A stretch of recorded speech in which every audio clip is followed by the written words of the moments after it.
The stagecoach rattled into White River, South Dakota, with a final lurch that sent dust billowing across the lone street, cutting through town.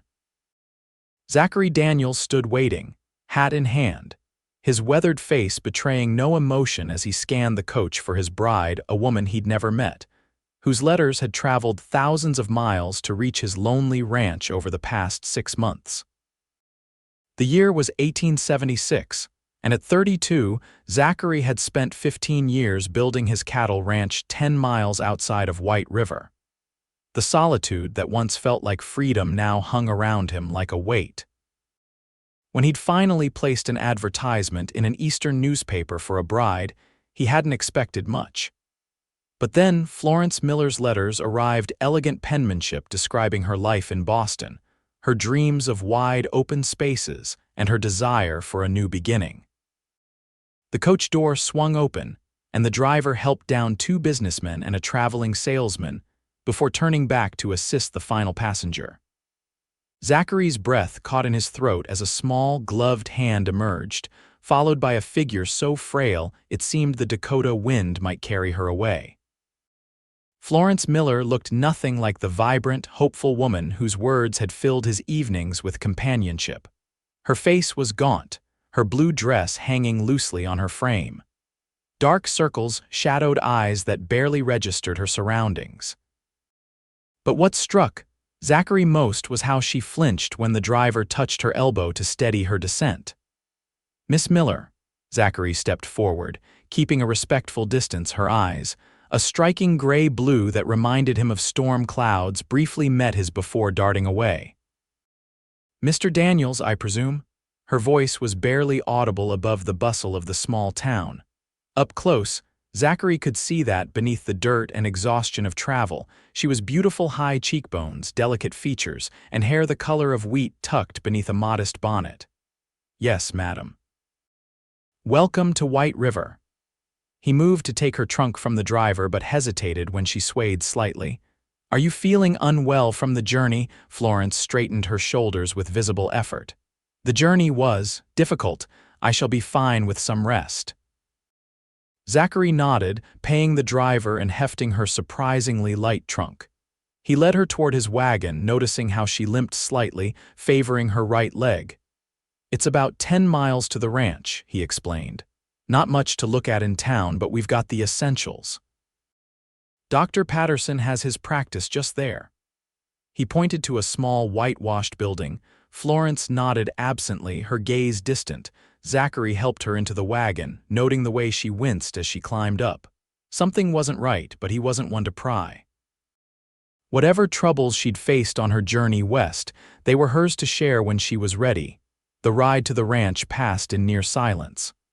Florence sat rigidly beside him, her hands clutched tightly in her lap.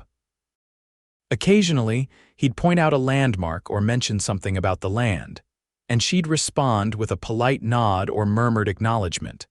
As they approached the ranch, Zachary felt a sudden wave of self-consciousness. His home was modest, a 2-bedroom cabin with a stone fireplace and a front porch that faced the rolling hills. The barn and corral stood to the right, with a small vegetable garden alongside the house. It wasn't much compared to Boston, but he'd built it with his own hands. "This is Whispering Pines," he said, using the name he'd given the ranch years ago when the sound of wind through the nearby pines had been his only company. Florence looked up at the cabin, and for a moment, Zachary thought he saw a flicker of something, perhaps relief, cross her face. "It's peaceful," she said, the first voluntary words she'd spoken since their meeting. Zachary helped her down from the wagon, his concern growing when she swayed again, nearly collapsing against him. Her skin felt hot through the fabric of her dress. "Miss Miller, Florence, you're burning up with fever," he said, instinct taking over as he swept her into his arms. She was frighteningly light. "I'm sorry," she whispered before her eyes fluttered closed.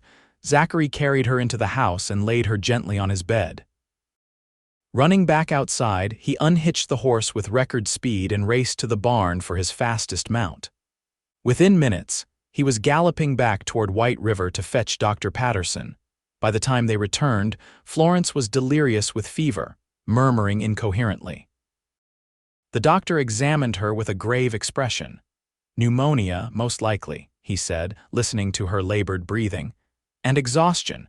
This woman's been through hell, Zach. Look at these bruises." He carefully rolled up her sleeve to reveal mottled purple marks in the shape of fingerprints.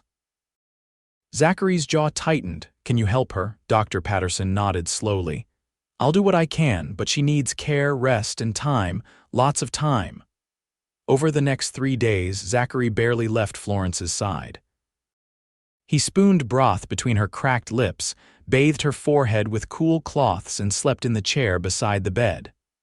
On the 4th morning, her fever broke, and she opened her eyes with clarity for the first time since her arrival. "You're still here," she whispered, her voice rough. Zachary, who'd been dozing in the chair, straightened immediately. "Where else would I be?" A ghost of a smile crossed her face before fading. "Most men would have sent me back east by now, damaged goods." The bitterness in her voice made his heart clench. "I'm not most men, Miss Miller. And you're not goods of any kind. You're a person who's been hurt and you need time to heal. That's all there is to it." Tears filled her eyes, but she blinked them back. "The man I was traveling with, he was supposed to escort me safely. My father paid him well." Zachary's expression darkened. "Did he hurt you?" Florence looked away. "He drank, and when he drank, he changed. The farther we got from Boston, the worse it became. I escaped in Omaha and boarded the stagecoach alone. I had just enough money left." Zachary fought to keep his voice steady. "You're safe now. No one will hurt you here." Over the next few weeks, Florence's physical health improved gradually. The pneumonia cleared and she began to eat more, regaining some of the weight she'd lost. But Zachary could see that her spirit remained broken. She moved through the days like a ghost, helping with household tasks but rarely speaking unless spoken to. At night, he often heard her crying softly in the bedroom he'd insisted she keep while he slept on a pallet in the main room. One morning in late April, nearly a month after her arrival, Zachary found Florence sitting on the front porch watching the sunrise. "May I join you?" he asked. She nodded, making room on the bench. They sat in companionable silence for several minutes. "I never thanked you properly," she finally said. "For saving my life. No thanks needed." "You didn't sign up for this," Florence continued. "You wanted a wife, not an invalid." Zachary looked at her directly. "I wanted a partner, someone to share this life with." "But there's no timeline for that, Florence. I'd rather wait until you're ready if you ever are than rush you into something that would only cause more hurt." She studied him, as if searching for deception. "Why?" "Because some things are worth waiting for," he replied simply. "And some people are worth knowing, no matter how long it takes." Something shifted in Florence's expression, then a tiny spark in eyes that had been dull for too long. The next day, she asked if she could help with the garden.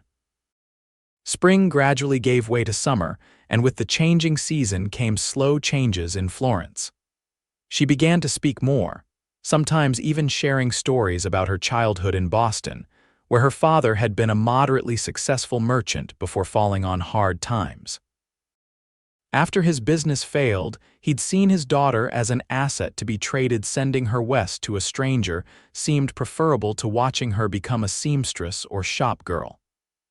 "I don't blame him entirely," she told Zachary one evening as they sat on the porch after dinner. "He thought he was securing my future. He couldn't have known about Mr. Blackwood." Zachary had learned that Blackwood was the name of the man who had escorted her and abused her on the journey west. The mere mention of the man made his blood boil, but he kept his expression neutral for Florence's sake. "What made you answer my advertisement?" he asked, steering the conversation away from painful memories. Florence looked out at the rolling hills, painted gold by the setting sun. "Your honesty. You didn't promise wealth or an easy life. You wrote about hard work and beautiful sunsets and the satisfaction of building something lasting. It sounded real." Zachary nodded, remembering the care he'd taken with those words. "I figured anyone willing to come all this way deserved the truth." "The truth is rare," Florence said softly, "and precious." As July turned to August, Florence began venturing farther from the cabin. Zachary found her one morning standing at the edge of the corral, watching as he broke a young mare. "Would you like to learn to ride?" he asked during a break, wiping sweat from his brow. Florence hesitated, then nodded. "I've never been on a horse before." "Then we'll start with old Bess. She's gentle as they come." That afternoon, Zachary led Florence around the corral on the placid mare, her initial terror gradually giving way to hesitant enjoyment. When she finally laughed a sound he'd never heard from her before at a particularly ungraceful bounce in the saddle, Zachary felt something warm unfurl in his chest. By September, Florence was riding alongside Zachary on shorter journeys around the property. The fresh air and exercise brought color to her cheeks and a new strength to her frame. She began helping with more tasks around the ranch, learning to collect eggs from the chickens and even trying her hand at milking their cow, much to Zachary's amusement. "City girl," he teased when she shrieked as the cow shifted unexpectedly. "Insufferable cowboy," she retorted, but she was smiling. One evening, as they sat by the fire mending clothes, a skill Florence excelled at, she broke a comfortable silence with an unexpected question. "Do you regret sending for me?" Zachary looked up from the shirt he was clumsily patching. "No, not for a single moment. Even though I came, damaged," he set down his work and faced her directly. "Florence, you came hurt, not damaged. There's a world of difference." Her eyes shimmered with unshed tears. "Some days I'm not sure who I am anymore. The girl from Boston feels like someone I used to know." "Maybe that's not such a bad thing," Zachary suggested gently. "People change, they grow. The Florence I see now is stronger than she knows." She held his gaze for a long moment before returning to her sewing. "Thank you for seeing that in me, even when I can't." As autumn painted the landscape in brilliant reds and golds, Florence blossomed in ways that mirrored the beauty around them.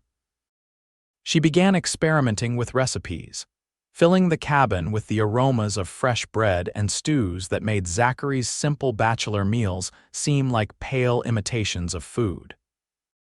She organized the house, adding small touches: wildflowers in a jar, curtains sewn from spare fabric, a braided rug before the hearth that transformed the functional space into a home. More importantly, she began to share her thoughts and feelings more freely. Zachary learned that she loved poetry and would often recite verses from memory as they worked. She had a talent for sketching and began keeping a journal of drawings: birds that visited the garden, the view from the porch at sunset, even a surprisingly accurate portrait of Zachary that made him blush when she showed it to him. "I'm not nearly that handsome," he protested. "You are to me," she replied softly, then hurried outside to hide her own blush. The first snow came early that year, dusting the hills with white in mid-October. Zachary found Florence standing in the yard, her face tilted up to catch the flakes on her eyelashes. "It never snowed like this in Boston," she said with childlike wonder. "So quiet, so vast." Zachary watched her, marveling at the transformation. The broken woman who had arrived 6 months earlier now stood tall, her arms outstretched to embrace the elements rather than shield herself from them. That night, as they sat by the fire, Florence asked about their arrangement. "We never discussed what happens next," she said carefully. "I came as a mail-order bride, but circumstances changed." Zachary set down his coffee cup. "I meant what I said months ago. There's no timeline, Florence. Whatever happens between us should happen because we both want it, not because of an agreement made through letters. And if I said I might be ready to consider more," his heart hammered against his ribs, "then I'd say I'd be honored to court you properly, the way a woman like you deserves." Florence smiled, a full, radiant expression that transformed her face. "I'd like that very much." Their courtship began with small gestures. Zachary brought her wildflowers, even as the cold weather made them increasingly rare. Florence knitted him a scarf, the wool dyed deep blue to match his eyes. They began taking evening walks, bundled against the growing chill. their conversations ranging from childhood memories to dreams of the future. "I always wanted children," Florence confessed one evening as they watched the stars emerge above the plains. "A house full of laughter." Zachary squeezed her hand gently. "That sounds like heaven." As November arrived with its biting winds and heavy snowfalls, they found themselves spending evenings closer to the fire and closer to each other. The first time Zachary tentatively put his arm around Florence's shoulders as they read together, she stiffened momentarily before relaxing against him with a contented sigh. "This is nice," she whispered. "Very nice," he agreed, his voice rough with emotion. Their first kiss came during the season's first blizzard. The wind howled outside, rattling the windows as they huddled by the fire. Florence had been reading aloud from one of the few books. Zachary owned a volume of Wordsworth's poetry that had belonged to his mother. "For I have learned to look on nature," she read, "not as in the hour of thoughtless youth, but hearing oftentimes the still, sad music of humanity." "You make the words sound like music," Zachary said when she paused. Florence looked up, the firelight casting golden highlights in her wheat-colored hair. "My mother used to say poetry should be felt as much as heard." "She was right," he murmured, and before he could second-guess himself, he leaned forward and pressed his lips to hers. The kiss was gentle, questioning, and brief. When he pulled back, Florence's eyes remained closed for a heartbeat before fluttering open. "That felt like poetry," she whispered. Thanksgiving brought a rare trip into town. Florence had insisted on attending the community celebration, despite her lingering wariness of strangers. Dressed in her best dress, one she'd altered skillfully to fit her now healthier frame, she held tightly to Zachary's arm as they entered the church hall where tables groaned with food. "Everyone's staring," she murmured anxiously. "They're just curious," Zachary reassured her. "Most of them have heard about the Eastern bride who came to Whispering Pines, but few have met you." Throughout the evening, Florence gradually relaxed as the townspeople welcomed her warmly. The women especially seemed taken with her, inviting her to join their quilting circle and asking for her Boston perspective on the latest fashions. Dr. Patterson pulled Zachary aside during the festivities. "That's not the same woman I treated last spring," he observed, watching as Florence laughed at something Mrs. Miller, the general store owner's wife, said. "No, it's not," Zachary agreed, unable to keep the pride from his voice. "You did good, son," the doctor clapped him on the shoulder. "Healing takes many forms, and not all of them come from medicine." As they drove home that night, Florence rested her head on Zachary's shoulder, something she'd never done before in public. "Thank you," she said simply. "For what?" "For giving me time. For seeing me even when I couldn't see myself. For building this life that I didn't know I needed." Zachary pressed a kiss to the top of her head. "Thank you for finding the courage to live it." December brought preparations for their first Christmas together. Florence threw herself into the festivities with unexpected enthusiasm, decorating the cabin with pine boughs and red berries, baking cookies from a family recipe, and knitting gifts for Zachary that she insisted he couldn't see until Christmas morning. On Christmas Eve, snow fell gently outside the windows as they sat before the fire, sharing a bottle of wine Zachary had splurged on in town. "I have something for you," he said, suddenly nervous. "I know we agreed to wait until morning, but this one feels right for tonight." From his pocket, he withdrew a small wooden box hand-carved with a pattern of pine trees. Florence accepted it with trembling fingers. "It's beautiful," she whispered, tracing the carvings. "Open it," he urged softly. Inside, nestled on a bed of soft fabric, lay a simple gold ring with a small pearl. Florence's breath caught. "It was my mother's," Zachary explained. "My father gave it to her when they claimed this land, promising to build her a life filled with love, if not luxury." He took her hand, his calloused fingers gentle against her skin. "Florence Miller, when you stepped off that stagecoach, I promised myself I would help you heal, whatever that took. I didn't expect to fall in love with you along the way, but I have deeply and completely." I love your strength, your kindness, the way you find beauty in simple things. I love the woman you were, the woman you are, and the woman you're becoming. If you'll have me, I want to spend the rest of my life by your side." Tears slipped down Florence's cheeks. "I came here broken," she whispered. "You gave me space to put myself back together, piece by piece, not as I was, but as something new, something stronger." She looked down at the ring, then back to his hopeful face. "I love you, Zachary Daniels. Yes, I'll marry you not because it's what was arranged, but because it's what my heart wants more than anything." He slipped the ring onto her finger, and when he kissed her, it felt like a promise fulfilled. They were married on New Year's Day, 1877, in the small White River church.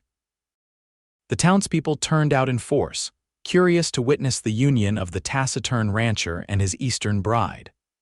Florence wore a dress of pale blue that Mrs. Miller had helped her alter, with sprigs of dried wildflowers in her hair. Zachary, uncomfortable in his Sunday best, couldn't take his eyes off her as she walked down the aisle toward him. "Never seen Daniels smile so much," one rancher whispered to another. "That woman must be some kind of miracle worker." The truth, as Florence would later tell their children, was far simpler. They had healed each other. Spring came early that year, as if nature itself approved of their union. The land around Whispering Pines burst into bloom, and with it came news that thrilled them both. Florence was expecting their first child. "Are you happy?" she asked Zachary as they stood on the porch one evening, his hand resting protectively over the slight swell of her belly. "Happier than I ever thought possible," he replied honestly. "Are you?" Florence looked out at the land that had become her home, then up at the man who had helped her find herself again. "When I stepped off that stagecoach, I was certain my life was ending," she said softly. "I never imagined it was just beginning."